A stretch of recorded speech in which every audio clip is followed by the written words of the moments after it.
Today, I would like to introduce you to a person I've known for a really long time. I had the privilege of chatting with David Jezek, CEO of the YMCA of Greater St. Petersburg in St. Petersburg, Florida, on January 8th, 2021.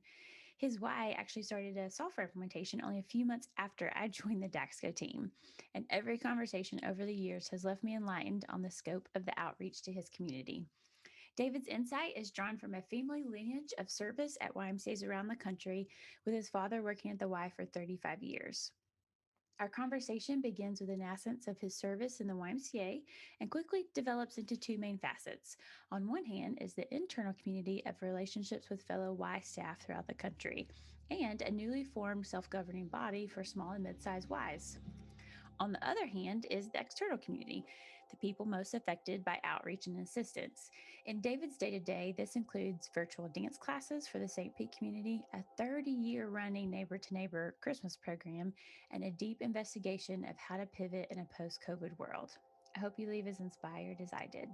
During the shutdown, when we were closed, we had people that joined the Y knowing they could not use our facility. In fact, they told us, I know I can't use it, but I love what you guys are doing in terms of camp for essential workers and blood drives and food drives. So really, if you think about membership in a way different than just a place where you go and work out, you belong to a movement. You belong to something that's really special in your community and it gives back. Accelerant, a substance used to aid the spread of fire, accelerating or causing acceleration.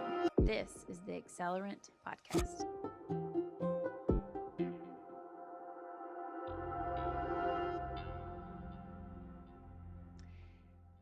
Hi there. Thank you for joining me on the show today. I'm your host, Saranda West, Director of Product at Daxco. Today, I am joined by a true Y guy in every possible way. David Jezek is the CEO of the YMCA of Greater St. Petersburg.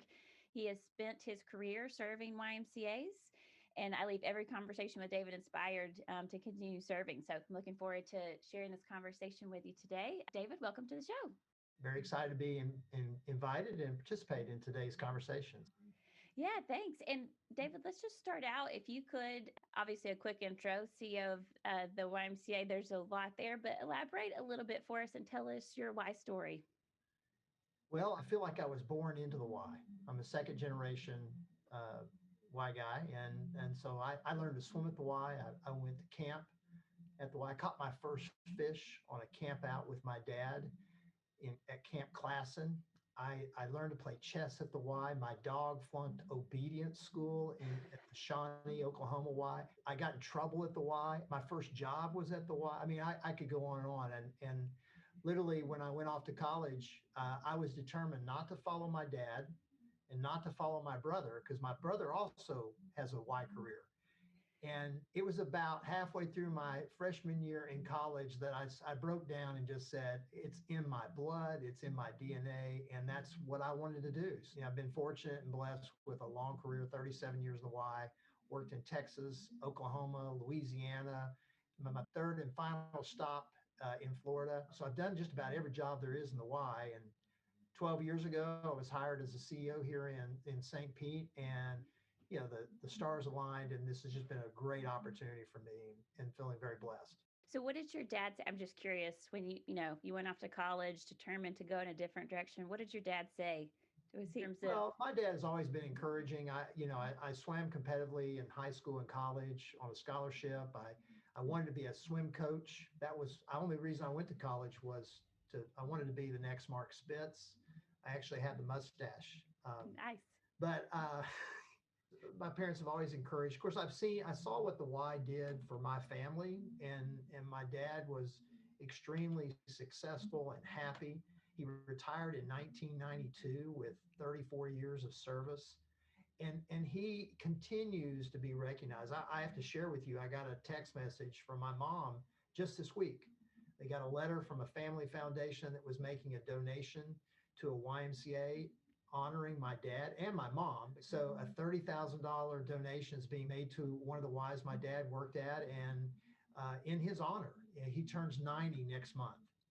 So it's a birthday present from a family foundation that really looked back at the history of the Y and said, the Jezeks really played a role in saving our Y, and we have a lot to be thankful for those that came before us. Yeah, that's that's fantastic, David. Congratulations on behalf of your family. I know that's a real honor.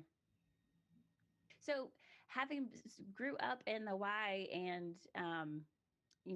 and then having a career in the Y for so long, recap for us a little bit what you and the St. Pete community and the Y has experienced in 2020. Well, we're no different than a lot of Ys across the country that have experienced the effects of COVID-19. And we closed in March. I will tell you, it was a unique way of closing. We are blessed to have a great partnership with our neighboring Ys, the YMCA of the Suncoast. Scott Goyer is the president and CEO there, and Matt Mitchell, the Tampa Metropolitan Area YMCA. And we share services, we share marketing and IT. We do a lot of stuff together. And so we already had that existing relationship. And we started saying, what are you going to do? And we decided that we were going to close simultaneously, that we were going to announce our closings across the Tampa Bay, and that we were going to pivot collectively to do essential camp care for essential workers, camp for essential workers. Yeah. And we also partnered with One Blood to do blood drives. And then here in St. Pete, we partnered with the Free Clinic to deliver food to those in need. And we reached out to some of our constituents that we already were aware that needed help. And so basically, after we closed, the three Ys, we were on the same page, supported one another. We went out after funding together. So, it's one thing to what we did, but how we did it. And I think that was recognized in our community. We got recognized by the Tampa Bay Business Journal as one of the nonprofits that really responded to what was happening in the community. So you closed down in March, went into the childcare for essential workers. What did the opening back up? In May, we started opening back up. We obviously did a lot of things in between. We reached out to our seniors, and we began to do a lot of virtual classes. We were doing virtual dance lessons, which is pretty cool. We have a large dance program that's very successful, has about 350 dancers in it, and so we had to continue to provide that, and of course, online classes. And even today, we're doing some of our health, like diabetes prevention, is still being done virtually. The only thing we're doing at the Y differently is reserving the pool for lap swimming, but other than that, our classes are back to regular. We're spread out in the gym instead of the small studios, and we're just watching how our equipment's spaced out to ensure our sports programs are coming back. We're still not 100%. I mean, we're looking at about 60% of where we were this time last year in terms of membership. Our childcare is running about 65, 70% of what it was prior, and we're in 25 schools. We did continue to operate our preschools. We have 3 preschools. Our spring break camp in March, when we were operating, continued for 18 weeks. And I would tell you, our staff were burnt. And, while everybody else was going home and quarantining, hats off to the frontline staff. I know we talk about our medical staff, the hospitals that are on the front line, but if you consider what some of our childcare staff went through during that whole period, it's incredible and necessary to keep those essential workers at their jobs and keep people employed. I think that's a great point in terms of like the essential workers. It's definitely our medical staff who are key, but they have families as well. So they need the support from the rest of us to be able to provide those services. In terms of when you're talking about your staff and just getting to the point of burnout from having to just do so much, one of the things I know is hard for a lot, at least it is for me, in terms of making sure I'm remembering self-care for myself. How have you stayed healthy during this time? Well, I tell you what, my exercise program is like a meal. If I miss a workout, I start getting grumpy. Yeah. So I have found a way to exercise, swim, run, lift weights throughout the week that is on a different schedule, different than I've ever done. I mean, I will say my sleep is my pattern of sleep is different because I'm actually up at 5:30 and I'm working at 6:30. I am trying to shut it down. My wife says, "Okay, it's time," because you just lose track of time. But one way I've maintained my health is I protect that time of workout. It's sacred with me, and I think it's important that I do that. Absolutely. And, I think everyone is adjusting to different schedules or to working from home in a lot of different ways, and having something that is consistent that you can just rely on. And even that goes back to what the Y provides in that consistent place. Right. Imagine I'm Constance Miller, Director of Research, Analytics, and Insights at Daxco, interrupting for one quick second to bring you to Quant Corner. We thought Accelerant podcast would be a great opportunity to take the stories that you're hearing from amazing directors around the country and use some data to deepen their impact. So here we are in Quant Corner, where numbers and data tell us beautiful stories. You just heard David and Saranda talking about childcare for essential workers, so I thought it'd be a great time as Constance to talk about the importance of childcare throughout the country in the data. Childcare registrations have risen immensely. I'm sure Constance has a cooler way to say this than I do and knows much more and has some other really cool ditties to add here. But here we are. If you want to learn more, go to daxco.com/insights and impact report. And please enjoy the rest of the podcast. As you're looking ahead and leading the St. Pete Y, how do you see the Y just reinventing in general? There's certain things that stand out that you'll continue doing that you had to pivot to, or tell me a little bit about that. Yeah, I think so. The other day someone said they were anxious to get back to the normal or the new normal, and I said, well, the normal wasn't working for us. So, and who really aspires to be normal, right? So I think we have to think outside the box. I think we need to reset a little bit, and our bread and butter has been membership, and I think it will continue to be because we're an organization where people belong and feel like family. And I think that will always resonate in what we do. Um, I'm optimistic that after the vaccines are distributed and we do get back to some normalcy of activity, that people will feel more comfortable coming back to the Y. And we had during the shutdown, when we were closed, we had people that joined the Y knowing they could not use our facility. In fact, they told us, I know I can't use it, but I love what you guys are doing in terms of camp for essential workers and the blood drives and the food drives. So really, if you think about membership in a way different than just a place where you go and work out, you belong to a movement. You belong to something that's really special in your community, and it gives back. And to me, I think that if we can, that resonates with me off the bat. It's more than just a place to go swim. I think the Y has positioned itself well for that. We just need to figure out how we speak to it. That's probably the biggest challenge, because we're one of the most misunderstood nonprofit social service organizations that exist. But the one thing that's unique to the Y that no other social service organization can say, we bring people together from all walks of life. I mean, what other social service organization unites people that have and have not? And to me, that's the beauty of the Y. You come in, you feel part of community. You feel like, we're all here with the same goal in mind, to improve our health, to strengthen our families. To me, that's the special sauce.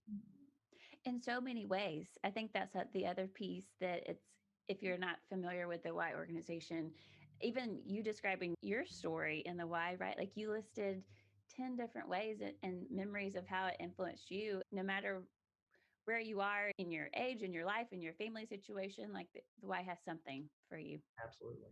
Yeah. Absolutely. People say, well, what do you do at the Y? Well, golly, it's a blessing and a curse in some ways, because we do so much. But that's also an advantage, because we can really meet people where they are and what resonates with them. I mean, the Live Strong program is a prime example of that. We've been doing Live Strong before Live Strong was even thought of. I mean, there were cancer survivors coming to the Y to reclaim their health, Yeah. right? Now you put a class and a label on it, you fund it, and it's special. But we've been doing that all along. And to me, I think it's about how we speak to what we're currently doing that moves us to the future too. I mean, what's happened has kind of pushed us to think differently and outside the box, but I'm very optimistic about the future too. I do think the Y will emerge and come out of this even better than we were before.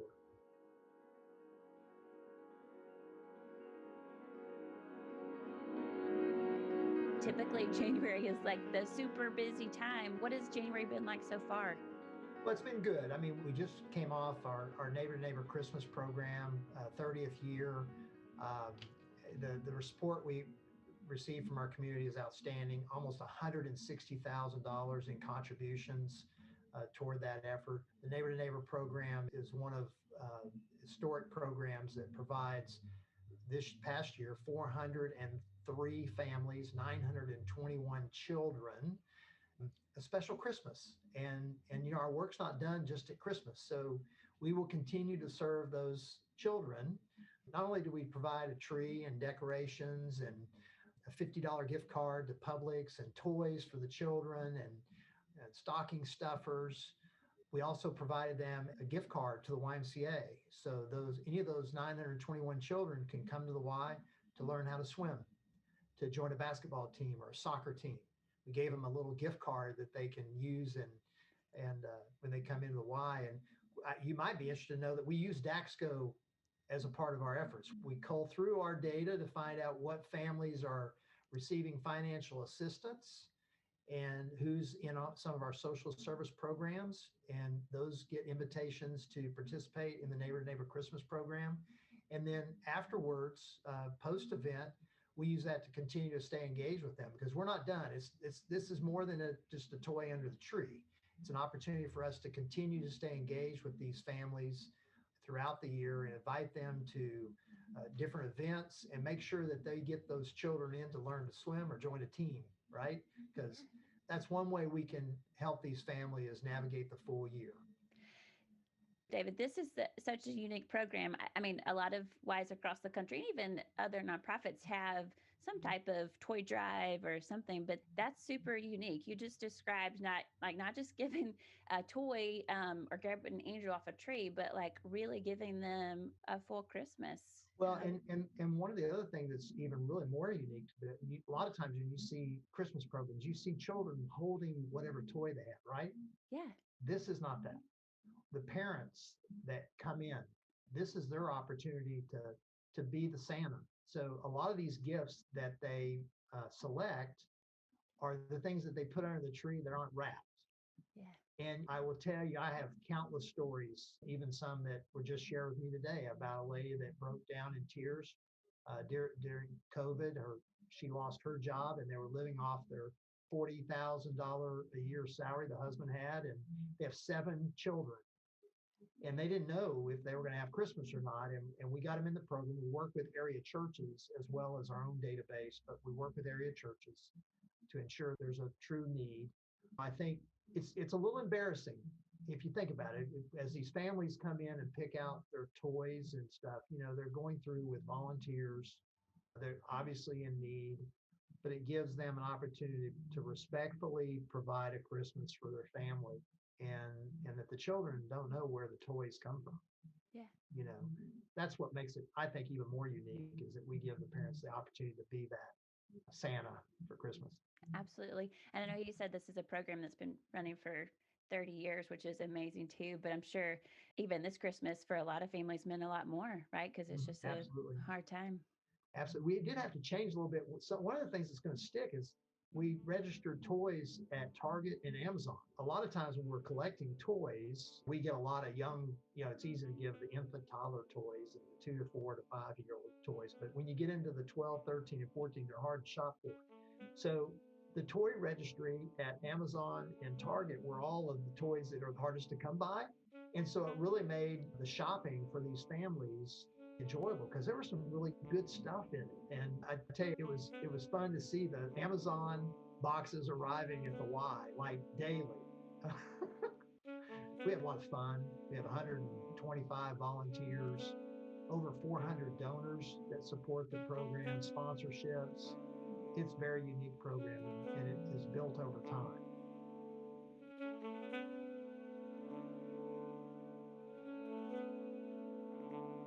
David, in terms of, I know that the St. Pete Y and you're doing a lot in the community. For those that have listened or are listening, what would be a good way for them to connect with you or even just the Y to learn where they can learn more information?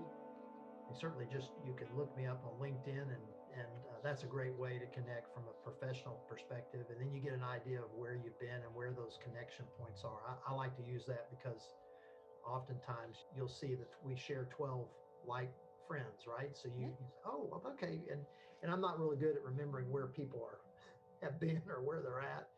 That's one way. And one of the things that I'm doing right now is working with a group of CEOs across the country to form a network for small to mid-sized Ys. Existing now is the YNAN, which is the top 60 Ys from a budget standpoint. And then the next top 60 Ys are the mid-major, but there's never been a self-governed network for those CEOs at the small to mid-sized Ys, which is almost 700 Ys. And so we've been on a journey for the past year, almost a year and a half, and we're at the stage of forming the government's documents and then ultimately getting a board of directors together to lead that group of Y professionals to connect with one another, to understand the uniqueness of the small to mid-sized Ys, and for them to have a voice. They've not had that representation in the movement in the past, and I think it's been missing. And I'm excited about that work. I'm also excited to turn it over to the next group to lead it. Things have happened well. We've worked with YUSA. YUSA funded the survey. We're using data to drive the direction. First, we had to determine whether or not there was actually a need.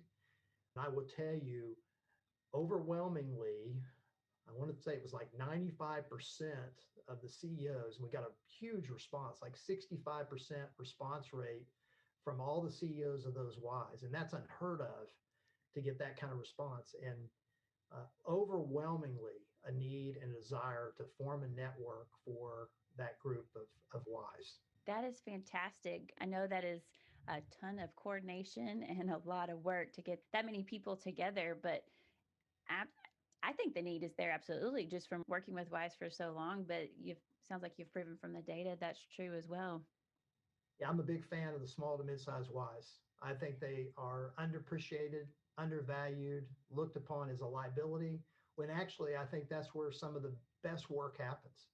Now, granted, there are good Ys and there are bad Ys, but I don't think it matters what size you are. All the big Ys used to be small. Sure. Well, and in terms of going back to, just the services that you provide, and it's all about the community, right? And so just like you're providing a community for your members, you've now created a community for these CEOs to come together and learn from each other. That's especially during this time critical.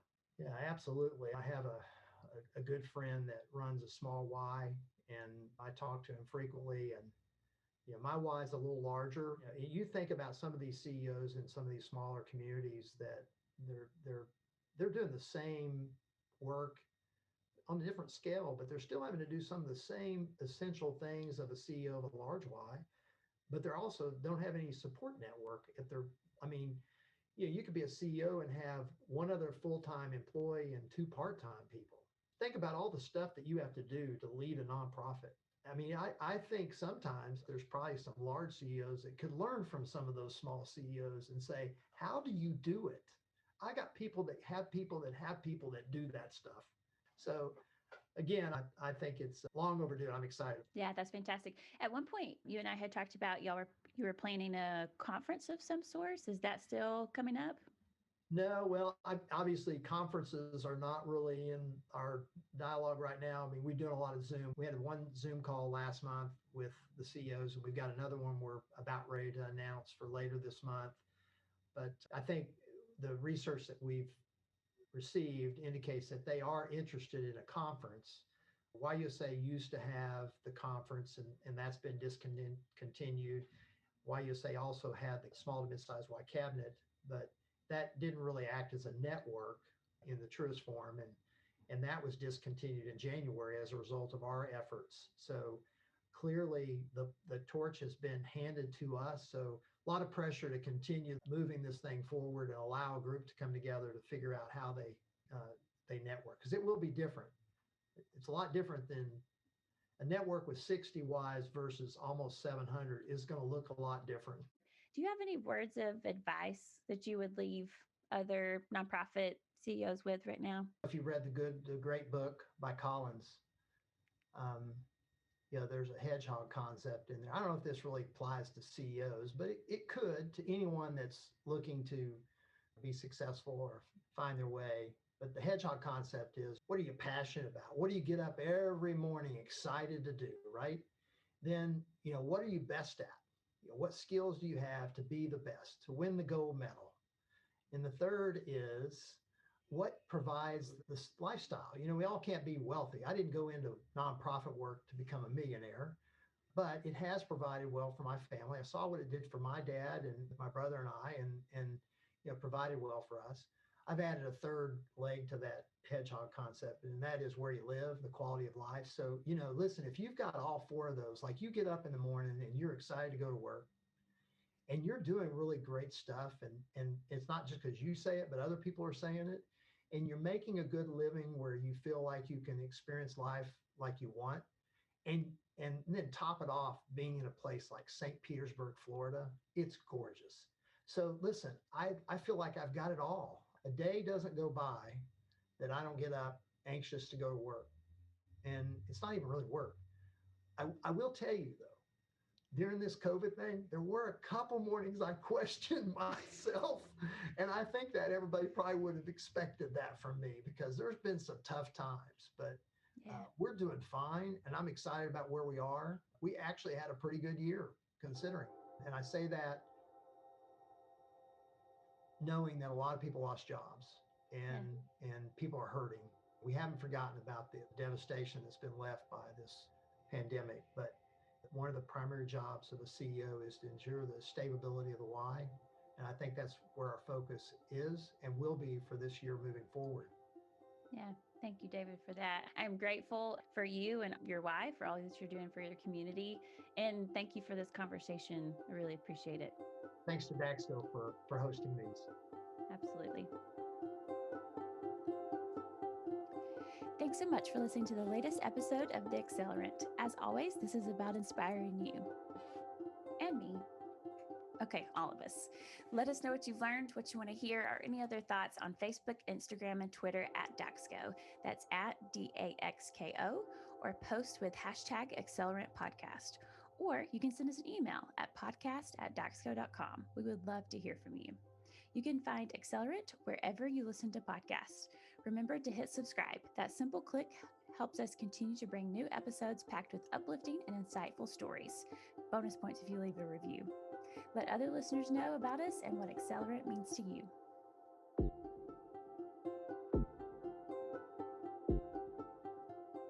Accelerant Podcast is a product of Daxco, serving the health and wellness community for over 20 years with comprehensive technology solutions to over 17 million members worldwide. Learn more at daxco.com. That's DAXKO.com. Accelerant is produced by Christy Brown, Sean Ellis Hussey, and me, Saranda West. Sound and editing by Sean Ellis Hussey. Visual design by Jenny Miller.